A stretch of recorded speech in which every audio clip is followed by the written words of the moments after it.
अस्सलाम वालेकुम। मेरा नाम शाज़ वहीद है और मैं आज आप लोगों के लिए एक नई सीरीज़ स्टडी इन फ़िनलैंड लेकर आ रहा हूँ। इस सीरीज़ के अंदर मल्टीपल पार्ट्स होंगे जो कि 10 से 15 मिनट पर मुश्तमिल होंगे। आज इस सीरीज़ का पार्ट 1 है जिसके अंदर फ़िनलैंड का ओवरव्यू प्रोवाइड करूँगा। आज जो चीज़ें हम डिस्कस करेंगे वो है why Finland, PR journey, citizenship, job opportunities और बैंक स्टेटमेंट्स। सबसे पहले टॉपिक की तरफ हम आएँ तो वो है व्हाई फ़िनलैंड। इसमें हम कुछ प्रोस और कुछ कॉन्स को डिस्कस करेंगे। प्रोस की मैं बात करूँ तो फ़िनलैंड आपको फ्री एजुकेशन प्रोवाइड करता है, अगर आपके पास वर्क परमिट है, पीआर है, सिटीज़नशिप है या आपके पास यूरोपियन सिटीज़न है। तो अगर आपके पास इनमें से कोई भी परमिट है, तो आप एलिजिबल होते हैं फ्री एजुकेशन के लिए। ना सिर्फ आप, आपकी फैमिली भी एलिजिबल है फ्री एजुकेशन के लिए। अगर आप एज़ अ स्टूडेंट यहाँ पे आ रहे हैं, तो फिर आप एलिजिबल नहीं हैं फ्री एजुकेशन के लिए, फिर आपको पे करना पड़ेगा। Free health care Finland provide करता है, तो आप कोई भी हैं, तो यहाँ पे आपको फ्री हेल्थ केयर मिल जाएगा। गवर्नमेंट की तरफ से आपको फ्री हेल्थ केयर मिलेगा, लेकिन इसके अलावा कुछ प्राइवेट हॉस्पिटल्स भी हैं, तो प्राइवेट हॉस्पिटल्स के अंदर आपको फ्री हेल्थ केयर नहीं मिलेगा, लेकिन गवर्नमेंट के जो अपने हॉस्पिटल्स हैं, उसके अंदर आपको फ्री हेल्थ केयर मिलेगा। इसके अलावा यहाँ पे आपको हाई इनकम मिल जाएगी। हाई इनकम से मुराद बेसिकली यहाँ पे 13 यूरोज़ एवरेज सैलरी कंसिडर की जाती है, लेकिन 10 यूरोज़ मिनिमम है। तो मिनिमम आपको जो स्टार्टिंग होगी वो 10 यूरोज़ से होगी और यहाँ पे आपको डिफरेंट बोनसेस मिलते हैं। जिस तरह आप पब्लिक हॉलिडे में काम करते हैं तो आपको उस दिन डबल सैलरी मिलती है। जैसे आपने संडे को काम किया, तो अगर आपकी 10 यूरो सैलरी है, आपने संडे को काम किया है तो आपको 20 यूरोज़ मिलेगी, 10 यूरोज़ के बजाय। तो जितना आप काम करेंगे उस हिसाब से आपकी मल्टीप्लाई होती जाएगी सैलरी। जो 2x आपको उस दिन पर आवर के हिसाब से सैलरी मिलेगी। और इसी तरह वर्क लाइफ बैलेंस के मुताबिक आपको काम करना होगा। 7 डेज़ अ वीक होते हैं और उसके अंदर आपने 5 डेज़ अ वीक काम करना होता है। तो अगर आप 6 डे काम करें तो फिर आपको 1.5 से मल्टीप्लाई मिलेगी और अगर आप 7 डे काम करें तो 2x से आपको सैलरी मल्टीप्लाइड मिलेगी। इसी तरह अनएम्प्लॉयमेंट बेनिफिट्स हैं। अगर आपकी जॉब चली जाती है, तो आप गवर्नमेंट से शॉर्ट टर्म के लिए अनएम्प्लॉयमेंट बेनिफिट क्लेम कर सकते हैं, जो कि आपको गवर्नमेंट 800 यूरोज़ पर मंथ पे करती है ताकि आप अपनी लिविंग कॉस्ट हासिल कर सकें। और इसी तरह आपको हाउसिंग अलाउंस मिलते हैं और इसी तरह चाइल्ड बेनिफिट्स मिलते हैं। तो डिफरेंट काइंड ऑफ आपको बेनिफिट्स मिल जाते हैं गवर्नमेंट की तरफ से और ये आपको फंड करते हैं टैक्सेस की तरफ से। कॉन्स की मैं बात करूँ तो यहाँ पे आपको लैंग्वेज बैरियर मिलेगा। फ़िनलैंड में फ़िनिश लैंग्वेज चलती है। इंग्लिश यहाँ पे लोग समझते हैं, 70% फ़िन्स को इंग्लिश आती है। तो आपको उनसे कोई भी काम है या डेली लाइफ़ की बात करूँ तो आपको किसी किस्म का लैंग्वेज बैरियर नहीं फ़ेस करना पड़ेगा। आप डेली लाइफ़ के अंदर ईज़िली अपने काम कर सकते हैं। लेकिन अगर आप जॉब की बात करो तो फिर आपकी लैंग्वेज बैरियर आएगा। तो जॉब मार्केट के अंदर आपको लैंग्वेज बैरियर फ़ेस करना पड़ेगा, तो आपको जॉब्स नहीं मिल पाएँगी। लेकिन अगर मैं डेली लाइफ़ की बात करूँ तो आप ईज़िली सर्वाइव कर सकते हैं। जितने भी यंग जनरेशन है उन सबको इंग्लिश आती है। जो ओल्डर जनरेशन है उनमें से कुछ को आती है, कुछ को नहीं आती। और लोग यहाँ पे बहुत हेल्पफुल हैं। तो आपको डेली लाइफ़ में किसी किस्म का इश्यू नहीं आएगा, लेकिन जॉब के मार्केट के अंदर आपको लैंग्वेज बैरियर फ़ेस करना पड़ेगा। यहाँ पे टैक्सेस बहुत ज़्यादा हैं क्योंकि फ़िनलैंड एक वेलफेयर कंट्री है, तो टैक्सेस रेट यहाँ पे बहुत ज़्यादा है।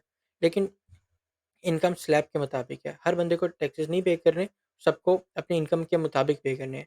अगर किसी की इनकम 14,000 यूरोज़ पर ईयर बन रही है, तो उसको टैक्स पे नहीं करना। उसी तरह अगर आपकी इनकम इंक्रीज़ होती जाती है, तो फिर आप उस हिसाब से टैक्स ब्रैकेट के अंदर फ़ॉल करते जाएँगे। इसके अलावा जो कौन है फ़िनलैंड का वो हाई फ़ीस है नॉन यूरोपियंस के लिए। अगर कोई स्टूडेंट पाकिस्तान से आ रहा है, बांग्लादेश से आ रहा है या इंडिया से आ रहा है, तो आपको बहुत ज़्यादा फ़ीस पे करनी पड़ेगी जो कि 10,000 यूरोज़ से स्टार्ट होगी। तो 10,000 यूरोज़ मिनिमम फ़ीस है पर ईयर और 18,000 यूरोज़ पर ईयर तक जाती है। तो 10,000 यूरोज़ से लेके 18,000 यूरोज़ तक आपको फ़ीस पे करनी पड़ेगी और इसमें किसी किस्म की स्कॉलरशिप आपको नहीं मिलेगी। ये यहाँ का एक बहुत बड़ा कॉन है। स्कॉलरशिप्स 2024 तक ये आपको प्रोवाइड करते थे, लेकिन 2025 के अंदर स्कॉलरशिप्स इन्होंने कंप्लीटली ख़त्म कर दी है। अब आपको अगर कुछ मिलेगा तो वो अ, अर्ली बर्ड डिस्काउंट होगा जो कि 1000 टू 1500 यूरोज़ तक का होगा। इसके अंदर आपको 2 वीक्स के अंदर फ़ीस पे करनी पड़ेगी। अगर आप 2 हफ़्ते के अंदर पे कर देंगे अपनी फ़ीस, तो फिर आप एलिजिबल होंगे अर्ली बर्ड डिस्काउंट के लिए। अदरवाइज़ स्कॉलरशिप अब आपको किसी किस्म की प्रोवाइड नहीं की जाएगी। इसी तरह डार्क नाइट्स हैं यहाँ पे। विंटर के अंदर यहाँ पे जो मौसम है वो बहुत ज़्यादा सर्द हो जाता है और यहाँ पे जो रातें हैं वो बहुत ज़्यादा डार्क हो जाती हैं। तो ये बहुत बड़ा कॉज़ होता है यहाँ पे डिप्रेशन के लिए। तो यहाँ के लोग बहुत ज़्यादा डिप्रेशन का शिकार होते हैं। ऑल्दो ये एक कंट्री है जहाँ पे हैप्पीएस्ट कंट्रीज़ की लिस्ट में शामिल हो रहा है, नंबर 1 हैप्पीएस्ट कंट्री में आज शामिल होता है, लेकिन उसके बावजूद यहाँ पे डिप्रेशन रेट सबसे ज़्यादा है और हाई अनएम्प्लॉयमेंट यहाँ पे बहुत ज़्यादा है। जो लोग यहाँ पे 3 या 4 साल से आए हुए हैं, उनके लिए तो इश्यू नहीं है, वो जहाँ पे काम कर रहे हैं, वो यहाँ पे सर्वाइव कर रहे हैं। जो नए स्टूडेंट्स आ रहे हैं, उन सब के लिए जॉब एक बहुत बड़ा इश्यू बन चुका हुआ है। तो जॉब अपॉर्च्युनिटीज़ यहाँ पे बहुत, बहुत कम हो चुकी हुई हैं, तो लोग स्ट्रगल कर रहे हैं जॉब्स के लिए। पीआर की मैं बात करूँ, तो पीआर का एक नया लॉ पास करने जा रहे हैं, जिसमें पीआर आपको 6 साल बाद मिलेगी। अभी का जो करंट लॉ है, उसके अंदर आपको 4 साल बाद पीआर मिलती है। आपको 4 साल अगर आप फ़िनलैंड में रह रहे हैं, तो फिर आप एलिजिबल होते हैं पीआर लेने के लिए। लेकिन जो नया लॉ आ रहा है, उसके अंदर आपको 6 साल कर देंगे। इनकम रिक्वायरमेंट अब 1600 यूरोज़ कर दी है ग्रॉस। अगर आप 1600 यूरो पर मंथ अर्न कर रहे हैं और 2 साल से आपने अ, गवर्नमेंट से अनएम्प्लॉयमेंट बेनिफिट्स नहीं लिए हुए, तो फिर आप एलिजिबल हैं 6 साल बाद पीआर हासिल करने के लिए। शॉर्ट टर्म के लिए आप अनएम्प्लॉयमेंट ले सकते हैं, फॉर एग्ज़ाम्पल आपकी जॉब चली गई, आपने 2 या 3 महीने के लिए गवर्नमेंट से अनएम्प्लॉयमेंट बेनिफिट्स लिए, इतने ठीक है। लेकिन इससे ज़्यादा अगर आप ले रहे हैं, तो फिर आपको वेट करना पड़ेगा, क्योंकि जब आपके 2 साल कंप्लीट होंगे, तो फिर आप एलिजिबल होंगे पीआर अप्लाई करने के लिए।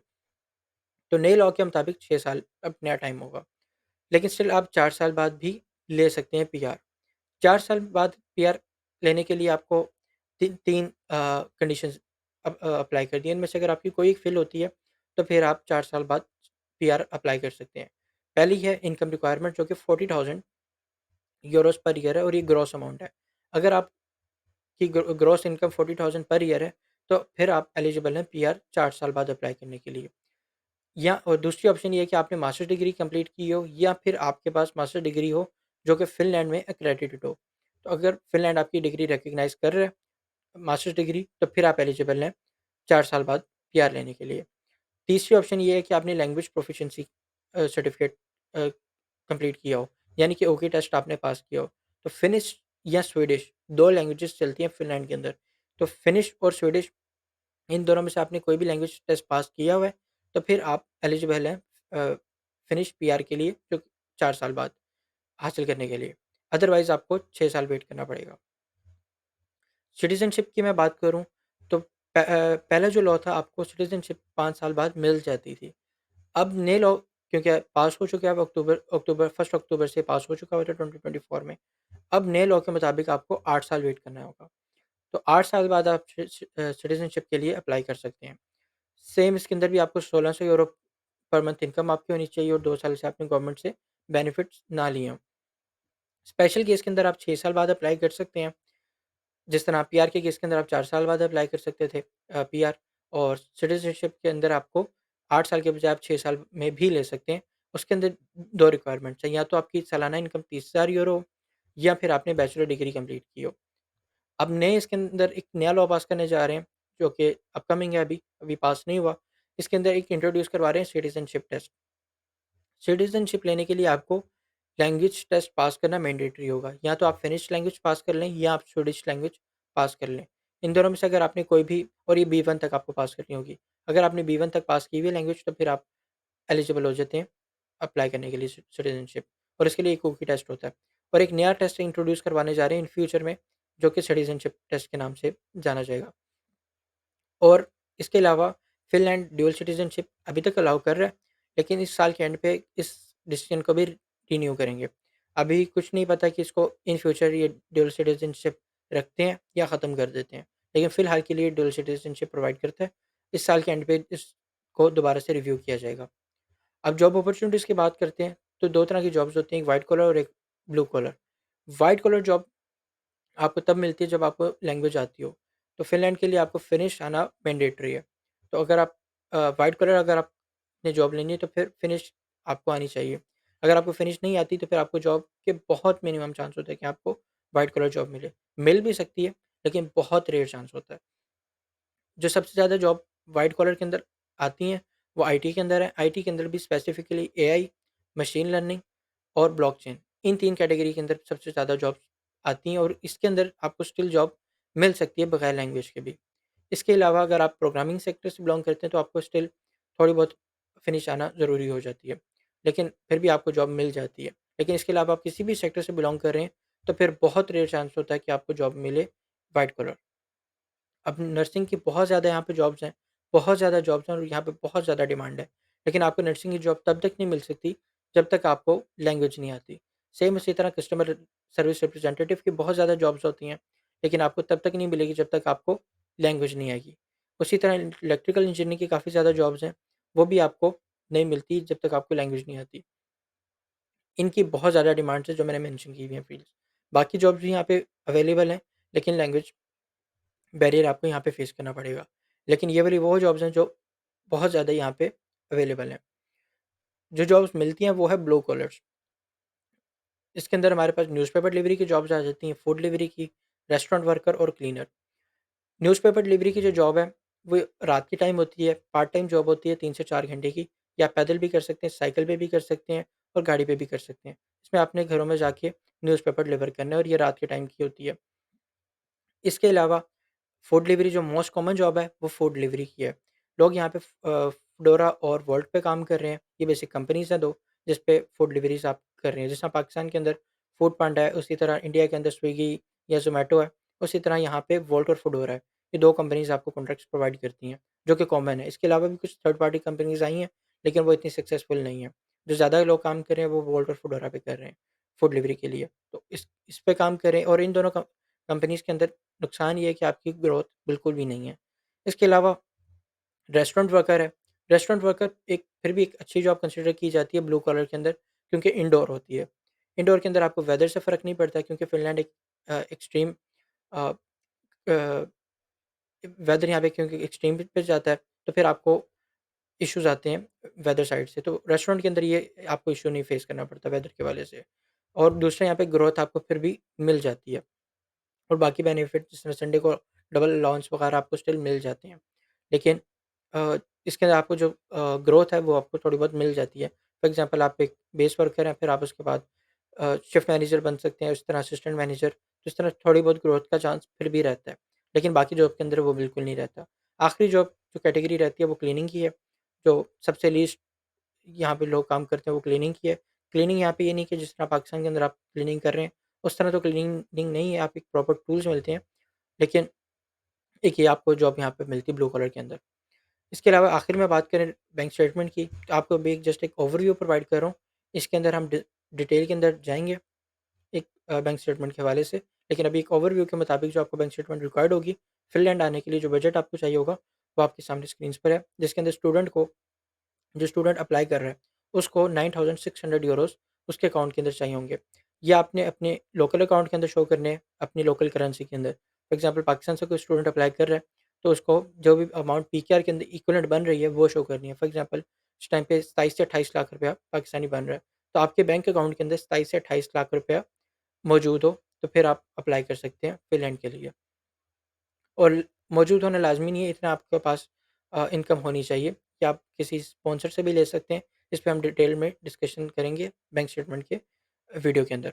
और इसी तरह जो स्पाउस की इनकम रिक्वायर्ड होगी वो आपको 7330 यूरोज़ होगी। और इसी तरह आपके बच्चे हैं तो उनकी अमाउंट भी इस तरीके से, जैसे किड 1 है आपका, तो प्लस 7330 यूरोज़ आपको प्लस करना पड़ेगा। 2 बच्चे हैं तो प्लस आपको 5760 यूरो। तो जितने भी आपके बच्चे होंगे या आपका एक स्पाउस होगा, आपको अमाउंट उस हिसाब से प्लस करनी पड़ेगी। जिस तरह 9600 यूरोज़ प्लस 7330 यूरोज़ अगर आपके पास हैं, तो फिर आप स्टूडेंट और साथ उसके स्पाउस आ सकते हैं। और इसी तरह जब आपको जॉब फॉर एग्ज़ाम्पल आप यहाँ पे आ जाते हैं और आपको जॉब नहीं मिलती, आपका वीज़ा ख़त्म हो रहा होता है, तो फिर आपको जॉब सर्च वीज़ा की तरफ मूव करना पड़ेगा। अगर तो आपके पास जॉब होगी तो आप डायरेक्ट वर्क परमिट की तरफ मूव कर जाएँगे, उसमें बैंक स्टेटमेंट आपको रिक्वायर्ड नहीं होगी। लेकिन अगर आपको खुदा न ख़ास्ता जॉब नहीं मिलती, उस केस में आपको बैंक स्टेटमेंट शो करनी पड़ेगी दोबारा से। उसके अंदर फिर मेन एप्लीकेंट जो स्टूडेंट होगा उसको 14,520 यूरो शो करने पड़ेंगे दोबारा से अकाउंट के अंदर। फिर आप जॉब सर्च वीज़ा की तरफ जा सकते हैं।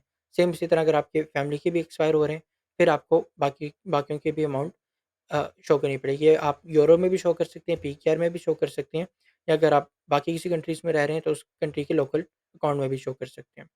तो ये आज की वीडियो हमारी जैसे एक ओवरव्यू वीडियो थी। इसके अंदर आपको जस्ट एक ओवरव्यू प्रोवाइड किया कि इतना बैंक स्टेटमेंट आपको रिक्वायर्ड होगी, या बाकी जो लॉज़ हैं, जॉब अपॉर्च्युनिटीज़ आजकल क्या चल रही हैं, इसके अंदर बाकी चीज़ों के अंदर हम इन डेप्थ जाएँगे। ये जस्ट एक ओवरव्यू वीडियो थी, बाकी चीज़ें हम डिस्कस करेंगे नेक्स्ट वीडियोज़ के अंदर। वीडियो देखने के लिए बहुत शुक्रिया। अल्लाह हाफ़िज़।